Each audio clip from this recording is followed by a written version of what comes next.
We're here to talk about Old Man, which Sure. is a film that came to me via Mark. Actually, he reached out Oh, okay. and asked me to have a look at it for the US release, and now it's available in the UK. And it's, I guess, it's a slight departure from, I guess, what you're sort of known for. You're more known for your female-centric stories. What was it about Yeah. this story that spoke to you and made you decide to tackle it? This one in particular, when I got Joel's script, and started reading it and going, okay, this, I don't know, for some reason this is hitting me in a different way than a lot of other people's scripts that I get over my desk. And I think the biggest reason is that I saw some of my grandfather in it, and I saw some of my own father in it, and I felt like I knew this type of person because I grew up in kind of a rural country environment and grew up kind of generations of those kind of country boys in my past. So I found a personal connection really early on with it that made me feel like, okay, yeah, I can, because to me the movie is largely just kind of a portrait of a man's mind.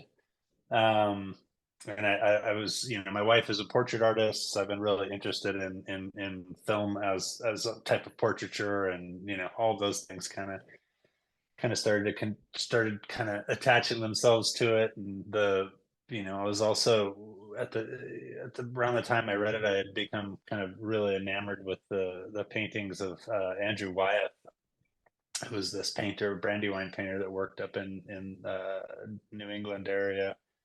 And just, I don't know, all those things kind of started making it exciting to me, that I could, kind of create this kind of painterly sort of portrait of an old man's an old man's mind. So I I don't mean, know if were that there makes any? any sense, but that's the way my brain works.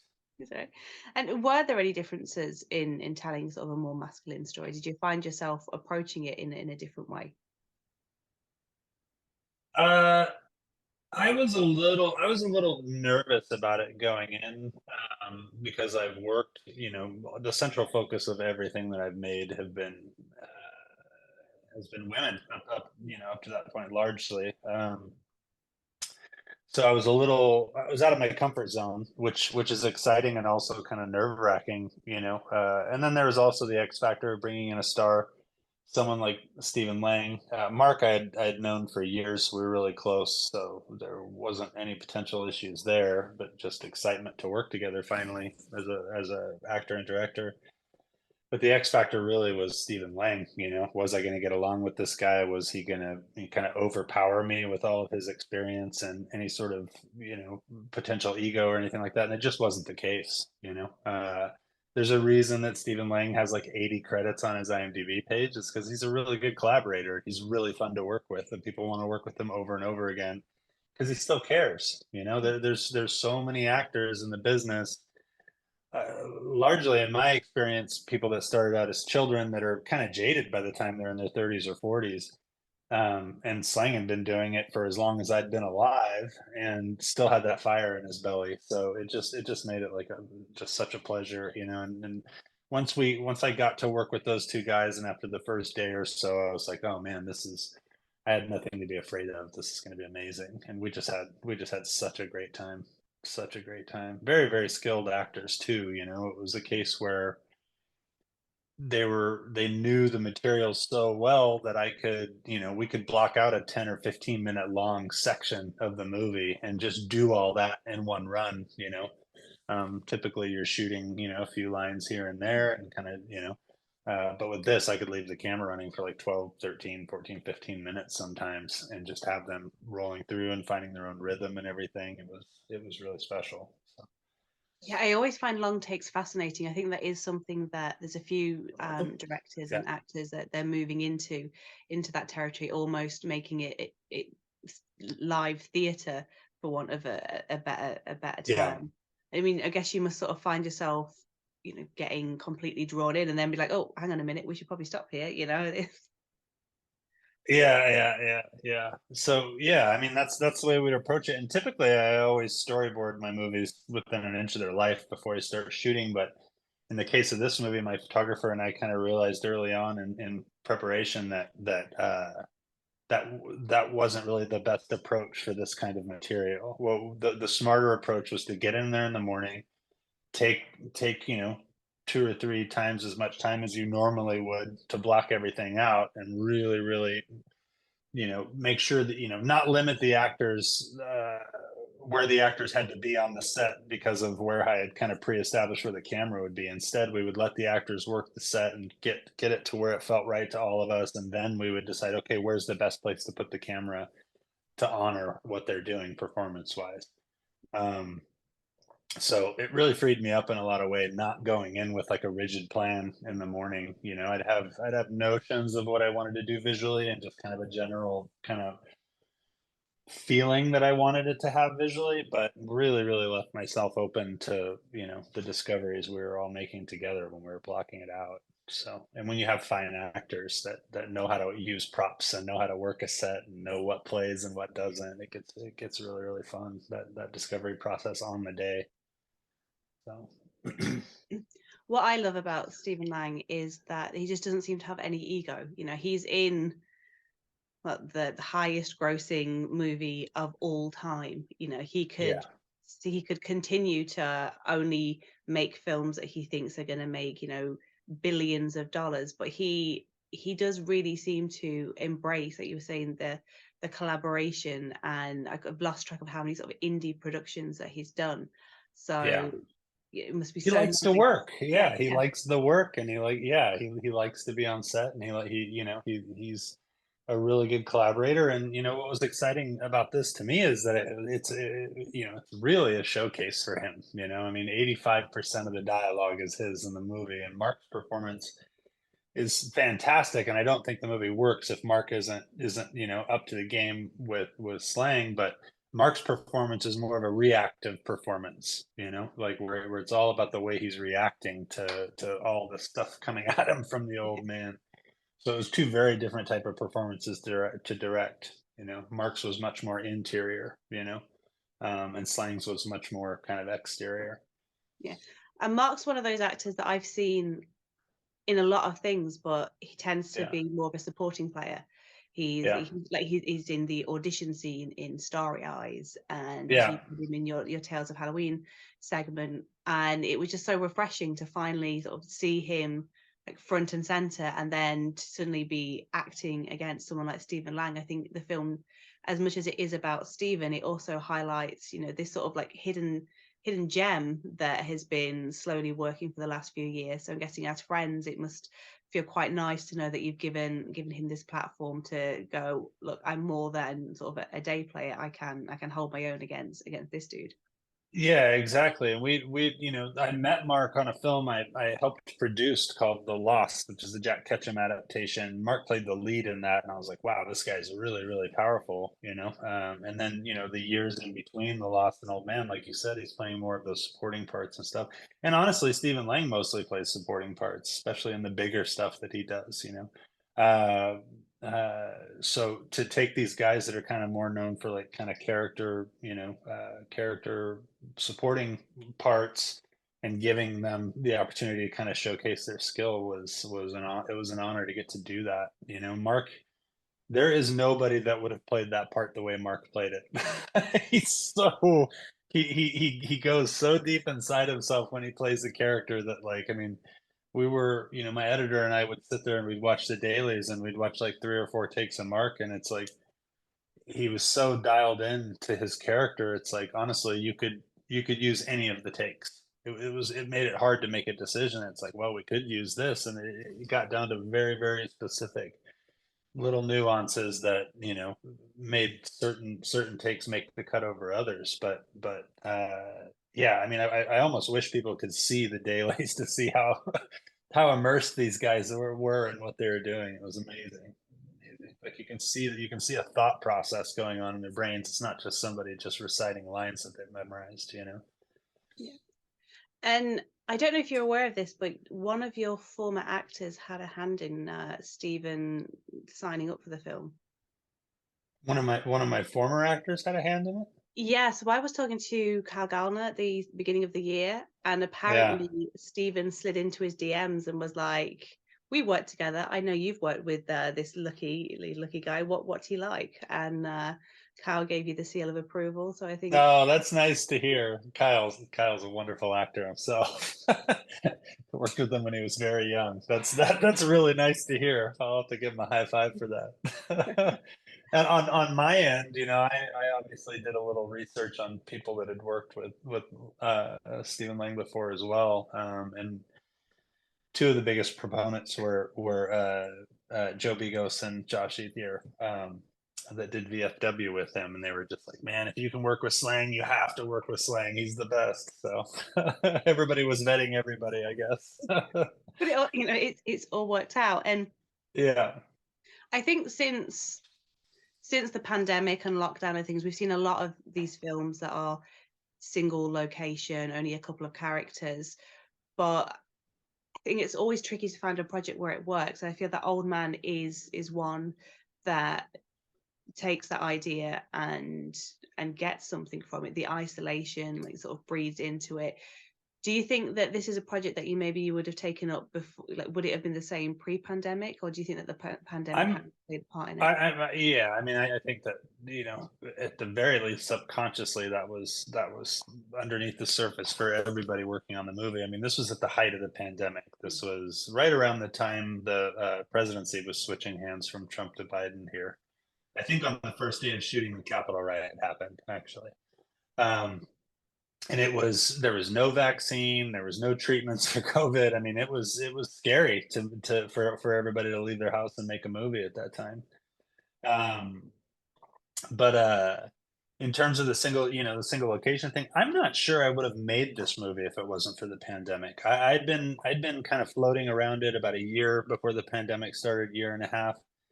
And it was one of those things, like, it was kind of like a rainy day movie. It's like, okay, if nothing bigger is going on, we'll go knock out this little movie. And then the pandemic happened, and it was like, this is the perfect movie to make right now. This is something that's very small and manageable.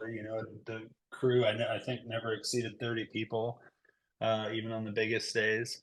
The cast was very small. It was very, very easy to work in a bubble and everything. We wouldn't have gotten the deal on the soundstage that we used if it hadn't been during the pandemic, because there was nobody using this wonderful Yeah. soundstage in upstate New York. So we got a great deal on it. We got a great deal on equipment. We had really great crew members because everybody was out of work. Like, all of these factors actually contributed to the movie being a successful creative endeavor, actually. And it was really invigorating, especially after we had all been cooped up in our houses for so long, to be with a group of people creating something. It was scary to go there, but, like, once we got started, we really found a groove, and it was a really special experience. It was like this little ray of light in this in this very, very dark time. Yeah, I was going to say it Yeah. is nice that there are these positives from this horrible experience that we all lived through. There are these little spots of brightness. Yes, yes, yes. Yeah, it was just it's one of the cleanest creative experiences I've ever had. The producer, Aaron Kuntz, and his team uh, gave me all of the creative room I needed, uh, which, so that gets to a case where it's like, well, if, at least I know if people don't like the movie, that's on me. you know, so I had a lot of creative room. That doesn't mean I wasn't collaborative and I wasn't listening to everybody around me, because I think that's what makes the work good, but I at least had that peace of mind that I could kind of complete my thought the way I wanted it completed, which isn't always the case.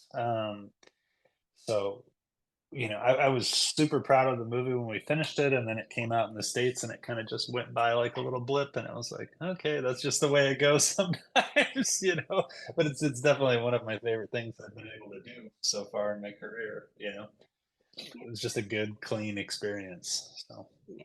But these smaller films often they pick up traction, and they might not, cause a big splash upon initial release, but word of mouth gets around and people Yeah, find it, and then 5, 10, 15 years later. I mean, look at May, that film Yeah, that's a still perfect playing. example. Yeah, I'm amazed that people still talk about that movie and that they're excited about the new Blu-ray and all. It's like, wow, it's been 20 years, So Yeah, that is something. So Because the last time we Um, spoke, we were talking about Arrow's, re-release restoration of The Woman, and yeah, now we're talking, and just around the corner is Second Sight's, big snazzy upgrade of May. That must be really exciting to be a part of. yeah, we've been working on it for over a year. And put together a bunch of new extra features, and obviously it'll be great for people to have the movie in HD, the movie in a high def format. And we're just pulling things out of the archives. I mean, I have even an even bigger mountain of stuff that could go towards other releases in the future, but this one is the most like jam-packed thing that we could come up with, considering all of our schedules and stuff like that. And so many of my contributors have gone, the contributors to that film have gone on and done some really big things, so it was fun to get the photographer Steve Yedlin in there, who has since shot all of Ryan Johnson's movies, and Ryan came in, and Chris Sievertson, and just like all these pals from over the years. A lot has happened in the 20 years since we made that. So it was pretty nostalgic for us to all kind of go back and talk about the first one that our little group got to make. Um, and it's cool because Ryan and I are still working together to this day. You know, I think in the UK the Poker Face is starting to come out there, right? Yeah, it I came don't know. out. I don't. It came out a couple of Yeah, weeks ago. They dropped them all. They dropped them all at once. And yes, you did an episode, didn't you? they dropped all 10 of them at Yeah, once. yeah. Oh, Well, okay, I mean, they cool, made cool. us Yeah, wait long enough. They made us wait long yeah, enough. yeah. No But they were kidding, like, "Here no you kid. go." I know. Yeah, they need to time these things better. But I got to do episode 5 with Judith Light and Esther Merkerson, and it was just, I mean, that was the last thing I did. And what's funny is I'd shot Old Man in those sound stages, that were empty because of COVID, and we shot at these beautiful sound stages in upstate New York in a town called Newburgh. And then Ryan brings me on to do my episode of Poker Face, and I get sent to upstate New York at the exact same sound stages. So the contrast between like this gigantic television show, it's the sound stages were just like bursting at the seams with all these sets and all that kind of stuff, and hundreds of crew members and stuff. And then thinking back to making Old Man in that same soundstage, and our set was so tiny, it was just in the corner of one of the big sound stages, to go from our tiny little like 25, 30 person production to like this big giant you know television show for Peacock and Universal was pretty hilarious contrast. So, but both of the things came down to just being a good time. One was small and one was big, but they were both a blast.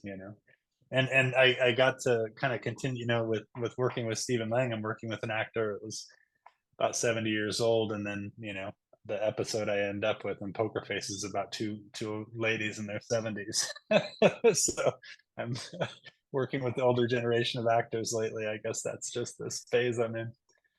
Yeah, But you've started out with sort of a young woman, and yeah, we're now getting sort of yeah, yeah, progressively older. I guess yeah, maybe yeah. at some point you'd be back to the beginning, and making Maybe, yeah. My next one will just be about infants.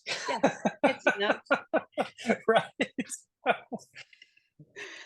So, what is next? Have you had a thought? I know that you're doing some producing, but is there anything that you've got your eye on directing wise? yeah, I've got a personal script that was always intended to be like when I was young and starting out. It was always intended to be my second film. It's the film I wanted to make after I got May made, if I ever got May made. And by the time I'd finished May, I was so kind of traumatized by by taking a personal piece of material into that business machine of Hollywood that I put that script in my pocket, and I've just been sitting on it for gosh, at this point, I mean, I think I wrote the first draft when I was like 20 years old, so it's been 27 years. I just kind of waited for the right opportunity where I could make this particular script with the kind of protection I needed, Yeah, create kind of creative protection that I needed, because it's really, really precious to me. It is like the most important script to me. It's like I feel like if I get to make this thing, everything after that will be bonus. And I finally found that situation to make the movie, and I'm kind of in the process of starting to kind of slowly put the pieces together for that. So, and it's very different. for me, it's more in line with stuff like Sling Blade or One False Move or Mud or those kind of country noirish country movies with like some thriller elements and stuff. It's very much about what it was like for me growing up in rural Northern California, just being kind of isolated as a child in the middle of nowhere with a bunch of weirdos running around in the woods, you know. So yeah, that's what I'm putting together, and then once all this strike business is ironed out here in the States, I hope I can do some more television, because it's getting to work on Poker Face was, getting to work on a series like that was I don't know, it was just a whole new frontier for me. It was really fun. Working in television is much more of a team sport. For me, there wasn't as much pressure directing, as a director, as there would be on a feature where there's a lot more on your shoulders. It's much more about going in and being part of a team and working, like in Poker Face, I got to work in the detective genre. It's not something I ever would have written, or a type of piece of material I ever would have thought I was right for, but Ryan thought I was right for. And it was so fun to play, to make something that had a plot. Because I've never really made anything that's had a really strong plot. It's more been kind of, like I said, portraiture, just like character stories. But to try to put that character work into something with a very, very, very beautifully designed plot was really fun. So that's what I'm hoping TV can provide me, is the ability to stretch out into other genres and try, just stay sharp and just try different flavors of things, and hopefully that will inform the kind of movies I make. Well, I look forward to seeing, like you say, when the strike's over, Yeah. whenever Yeah, that, just pay people. It's not hard. I know. Pay It's people their worth. such a selfish world we live in. So I But hope it works out. I say I look forward to some future TV endeavors. I look forward to seeing, this idea when you get it made, and I really just can't wait to get my hands on my copy of May, which was Yeah, me too. I an haven't got immediate one yet. pre-order. So Yeah. Yeah, it's a beautiful, that second sight's awesome, man. Like I like their edition they put out of George Romero's movie Martin a few months ago is just stunning, and it's like that movie getting the treatment that it deserves. I think that's one of my favorite, that's one of the scariest movies I've ever seen. The movie's so disturbing in such a great way. it's like Um I'm always excited for second sight titles to come to me for review, but then I'm also daunted because there's so many special features, and there's yeah, they go all restorations, the way. Yeah. there's obviously the new audio and the new picture and things that they do, but there's also Yeah. just the new document, like the Texas Chainsaw Massacre had a whole feature documentary film to accompany it, and Yeah. interviews and video essays. It's like, okay, I've got a second sight title coming my way. I need to block out a week so I can do Right. my review. Right. It's like committing to like a television series or Yeah. something. Yeah, in my later years, I don't dive into special features as much as I used to. And when I was a kid, I'm more so, it's just like, oh man, I just want like the nicest transfer of a favorite movie. But yeah, I don't know. Maybe I need to start diving back into special features again. The retro releases are better because people are more frank and honest about things. It's the kind of like when a new movie comes out, it's just a bunch of people kind of blowing smoke in the air, talking about everybody was great. Everything's like, no, if you've ever worked on any movie, you know that like not everybody gets along, and it's a lot more dramatic behind the scenes than anybody lets on. A lot of that stuff is just fluff. So it kind of fell by the wayside with extras, but the retro releases are the ones usually where you learn something.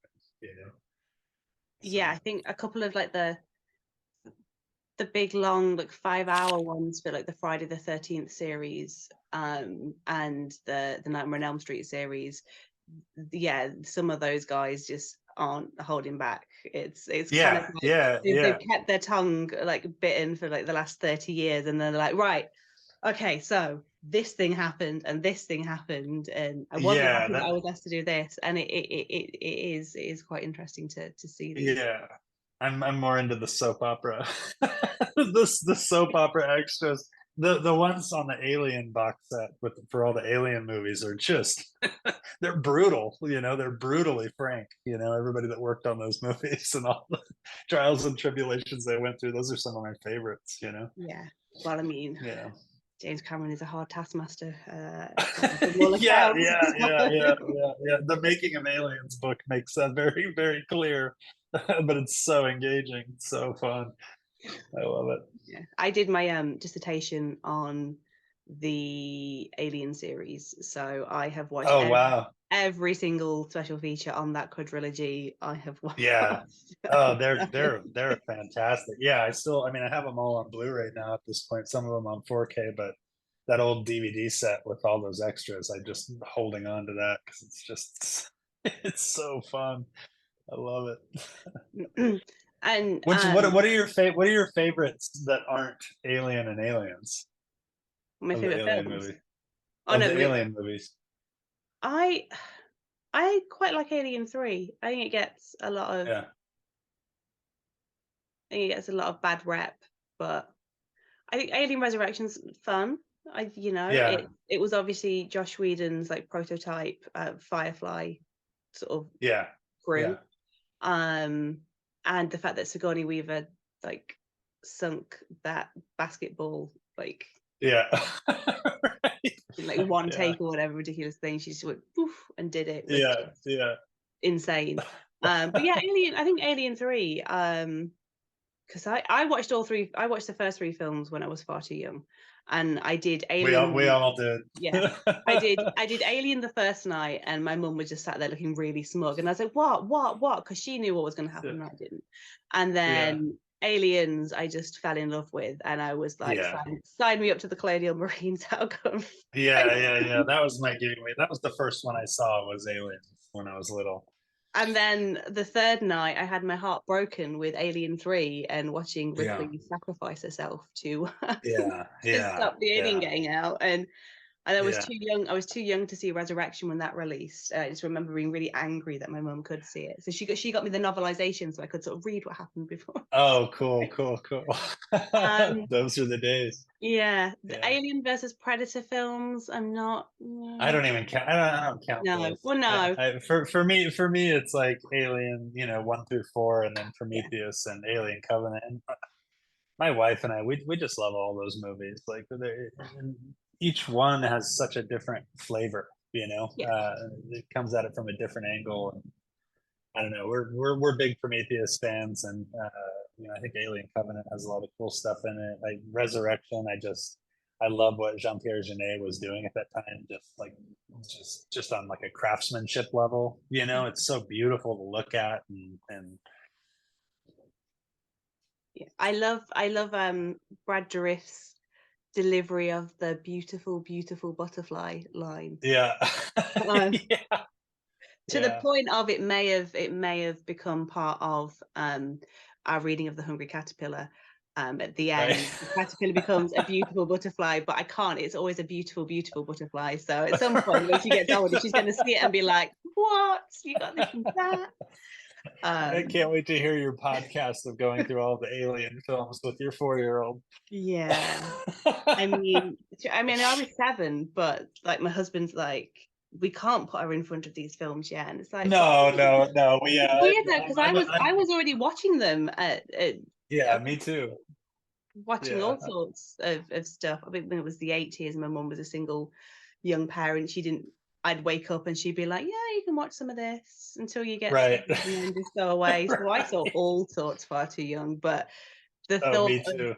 sitting Aurora in front of some of the stuff, it's like, no, that's Yeah, we're the same way with our boy. We're a lot more careful than anybody was with us when we were kids. yeah. But it doesn't help that she started having some night terrors, which are just the scariest thing ever. Yeah, yeah, yeah, Sleepwalking and night terrors is yeah. you completely understand why horror films with children work so well because it Yeah, is. my wife has suffered from that when she was younger, and yeah, we're really lucky that that hasn't befallen our child. But It yeah, doesn't I'm sure help. that's Yeah, scary as a yeah. parent. As a Well, parent, that's got to be yeah. terrifying. it doesn't help that she's got long blonde hair, so it's Right. basically Carol Ann's like stalking around at night. So yeah. Oh, oh man. It's Uh, yeah, that's yeah. fun. Yeah. But thank you so much for taking time out to chat. This has Yeah. been a lot of fun. Yeah, it's good to talk to you again. Yes. I would also say the kid is obsessed with special features as well. Oh, Like really? on all of the kids' films that we've got, she'll watch the film and then she'll insist on watching all of like the making of stuff. Oh, that's Um, cool. I'm gonna start. I'll start sharing that stuff with my kid. And I think you're right because he is starting to show interest in it. You know, he obviously any kid loves to be in front of the camera, but he's starting to get into like picking up the tablet and taking pictures and videos. He loves taking pictures and videos of our cat, who's his best friend. So Margaret gets a lot of screen time. yeah, she does a lot of shows with her toys. Yeah, And yeah. then we downloaded like a little animation app, and like she's made some like little like stop motion animations with her Lego. Oh, wow. Oh Um, man. so she's got really into it. Yeah, we asked her what she wanted to be, when she was older, and she said she wanted to be a filmmaker and an astronaut. So Oh, that's a great combination. I mean, space Yeah. travel, it's going to be expensive, but it's going to Yeah. probably be available during her lifetime, and Yeah. they're going to need people to document it. So Exactly. Get in on the ground floor. yeah. I love it. But Oh yes, man. this has been a lot of fun. I should go and check on her because You got it. You got yeah, it. and Have a God good knows what he's evening up over to. there. Yeah. Yeah. um, but yeah, I hope that we can cross paths and chat again in the future because I'm it's sure we always will. I'm it's sure we always will. lovely.